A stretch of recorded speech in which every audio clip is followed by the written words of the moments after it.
Hello friends, my name is Prateek and today we are going to discuss about work-life balance and I have Anupam ji with us. He has been serving the corporate industry for more than 15 years as a consultant, as a churner, as a business leader. And Anupam ji, can you please tell us something more about yourself and welcome to the podcast. Hello, Prateek. Thank you for letting me join your podcast. Uh, yes, indeed, I have been serving the corporate sector for more than 15 years now. And over last 1.5 decade, I have keenly observed the changes in global economy. Mm-hmm. I've keenly observed the changes in global markets, the management trends, and the list goes on because observation is a habit which comes to you naturally or it doesn't come to you at all. So I'm Right. one out of those fortunate ones to whom this comes naturally. And that's what pushed me, from a employee to being a consultant wherein I can observe things, find the Mm-hmm. loopholes and gradually plug them and grow with my clients. Right. Thank you so much, Anupamji, for joining us. So, Anupamji, since you have been in this industry for a long time, the topic that I had in mind was work-life balance is a myth. What do you think it is? Is it a myth or is it possible? Because I have seen a lot of my friends, I've seen my dad working, I have seen my friends working that they're not able to balance their work and their personal life. So is it really a myth or is it possible in this over competitive world? Interesting indeed because I have got my observations Mm-hmm. which will support the topic as well as I have got my personal reservations when it comes to, as soon as I think about the phrase work-life balance, Mm-hmm. I think that itself is a myth. Okay. To begin with, if I can ask you that over last 10 to 15 years of your working tenure, Mm-hmm. are there any friends whom you have added into your close friend list because you have spent ample time with them? Just answer in yes or no. Um, mm, Sometimes, yes, Yeah. sometimes. So now, assuming you are a very family inclined person, Mm-hmm. okay, who spends overall what 10 to 11 hours at the working place, Right. another give or take an hour commuting to workplace and coming back, Mm-hmm. and rest of the time at home, out of which at least 6 to 7 hours you end up sleeping. So Right. the point here being you want it or not, you like it or not, you end up spending maximum time with the people you are working with. So it's but natural that you will develop friends out of that given group. I'm not saying that you may not have had a group of friends before joining a company. They will always stay with you. You know, the friends from school and your college life, from your childhood. But Right. then it's inevitable that you have to be a superhuman or something of that sort. I don't have a clear word for that. That you don't make friends at your workplace wherein you end up spending the majority of your time in a given day. Right. Right. Now, what happens? Let's consider two scenarios. You are close to your kin and parents. Mm-hmm. Scenario one, scenario one. Mm-hmm. Scenario two, vice versa. You are not that close. If you are close, you'll come back from your office place and you'll be sharing the interesting events of the day with your parents and kids, right? Right. Of course. So again, your office becomes a part of your family life and discussion on day-to-day basis. Mm-hmm.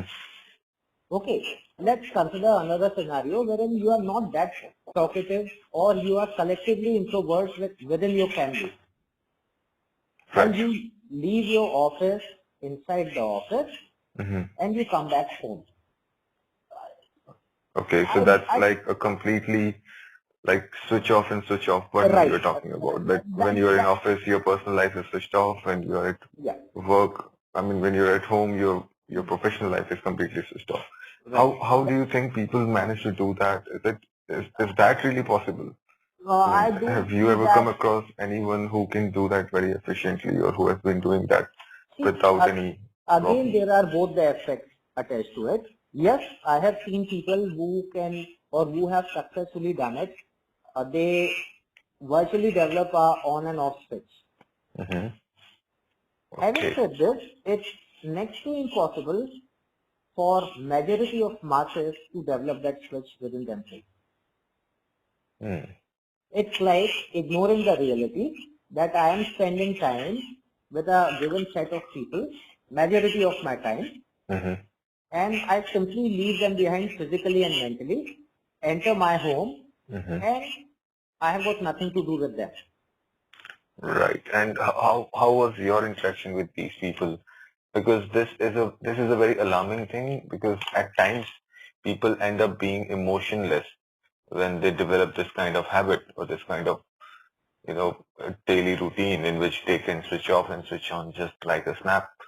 The So retrospective is emotionless people can do this. I will not say they turn emotionless when they mhm, do this. My take on this is people who are really cold from right. inside, who are introverts, and no Mhm. offenses to anybody, Okay. they are the ones who can, successfully do this. Or else you can't run away from reality, which is you are seeing, breathing, and Mhm. working with a given set of people for 10, 11 hours a day. Right. And you have to be a demigod to Mhm. leave them behind, their memories behind, whatever has happened in those 10 hours behind, for next 8 to 10 hours, forget about it, go to your home and come back and again join them, smile with them, work with them and come back and repeat the same routine. Okay. Okay. All right. So everyone who is listening to this podcast, just remember, as Anupamji said, no offense. So please bear no offense on this. You should be happy that you're able to do it, and that is the only way you can maintain a work-life balance. So coming to our next question, Anupamji, what do you think is the term work-life balance? How far do you think this term is misunderstood completely, or is we are being misled by the term work-life balance? Are we thinking about like work and life, two different aspects, and then finding a balance in them, or is it like we are trying to find a balance in our work life, that is the life that we spend at work? I again have a different take on this. I'll Okay. not, bound myself into limitations while answering this question of yours. Mm-hmm. Uh, I think for me, work-life balance is something which I learned from my father, Mm-hmm. wherein he will not run away from the reality that he has got a group of people who are technically his colleagues, his peers, his Mm-hmm. superiors. He will come back, he will share the light moments of the day with us, with my mom, with my sister, and that's about it. And then he will be like, okay, so am I supposed to bring vegetable? Is there any petty work pending for me? So I Okay. think that is something wherein you actually strike a balance, that you're not Mm-hmm. holding yourself back, that you know what, I have drawn a line. I am out of office. I can't even think or talk about office. That is one Right. thing. Right. So it's more like living in the moment. Like presently, I'm in office, so I'm at work, and I should be working. And Hmm. at this moment, I'm out of office, so I should be focusing on my personal life. While ensuring that you are not, limiting yourself Mm-hmm. as an individual who runs away from the fact that he has spent entire day with the same set of colleagues Right. and tries to act superhuman, saying Mm-hmm. or thinking that I am not supposed to think or talk about them just because I am back at home. Perfect. Perfect. Because you end up meeting wonderful people at your workplace.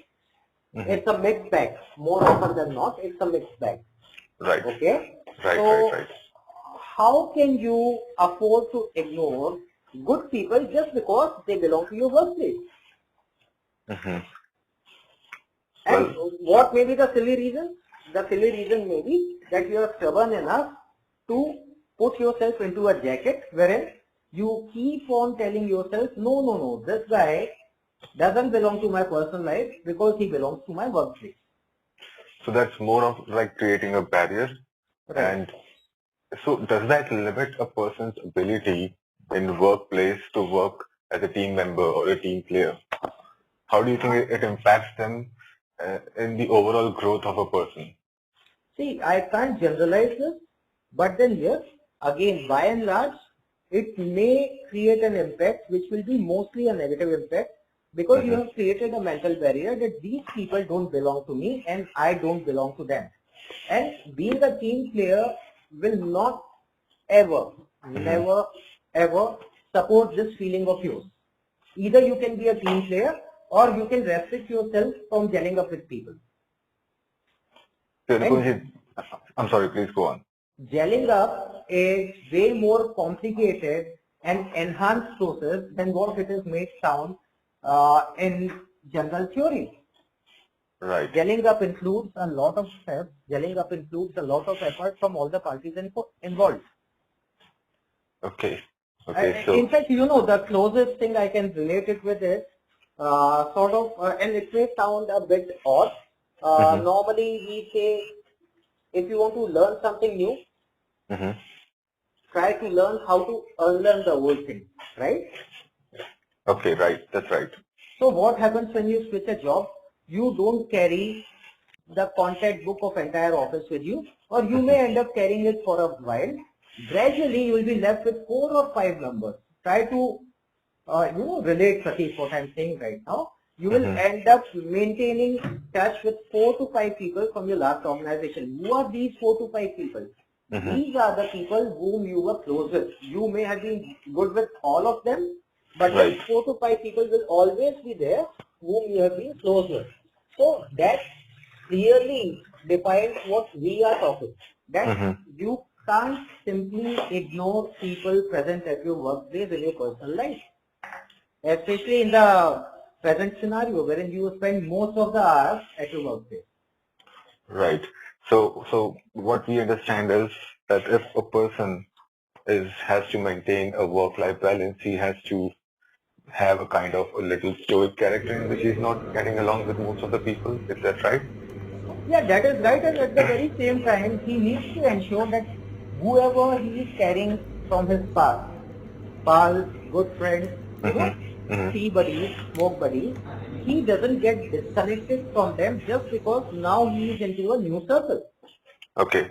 So does that mean we can come to a point wherein we can, say that an introvert is most likely to find a work-life balance compared to an extrovert? I would rather put it as an introvert may end up spoiling the balance because he will belong nowhere. Neither he will belong to workplace because he has got a barrier in his mind. He is not going to talk and mingle around much. So he can't be a good team player more often than not. Okay. Okay. Because communication is a very, very important aspect when it comes to gelling up with people or, making your mark at new places. So an introvert is an introvert because he doesn't communicate much. Right, right. And that's either by habit or by choice. Either way, it's not going to help you. Perfect. So just to wrap it up, how do you think every person should do? I mean, what do you think a person should do to strike a work-life balance? At least attempt to strike a work-life balance. Where should he start? Where should I start to start a work-life balance? When you enter your organization, irrespective it's a new workplace or your existing workplace, you should go there with an open brain every day. Open brain, open eyes, open heart. Right. That will help you to adopt one thing. That will help you to understand your surroundings and people in a better way. And if you are able to do both of these things and you have got the required skill set work-wise, there is no stopping when it comes to going inside and within the organization with the organization. Because people like you are a people's friend. Okay, whatever decisions you take are closely followed by people. Right. And if you're an introvert, still you will be observed by people, but then it will be more like you are under the radar. Okay. This guy doesn't talk. Now let's see. He has taken a decision. How far it works well. So that's more of a scrutiny sort of thing. Wherein, if you are a good communicator, you are a open-hearted, open-brain guy, the acceptance level within your organization for you will be more.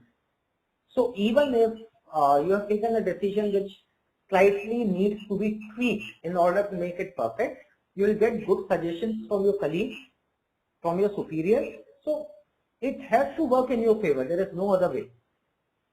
Right. Perfect. Well, thank you so much, Anupam ji. So friends, as we discussed, in order to strike a work-life balance, well, it's not always easy. But if you really want to do it, we need to, first thing, you need to start your day with open arms. You need to be prepared for the day. You need to plan your day ahead in advance so that everything is working according to them. If not everything, at least 70% of work will be done. That's how you can maintain a work-life balance.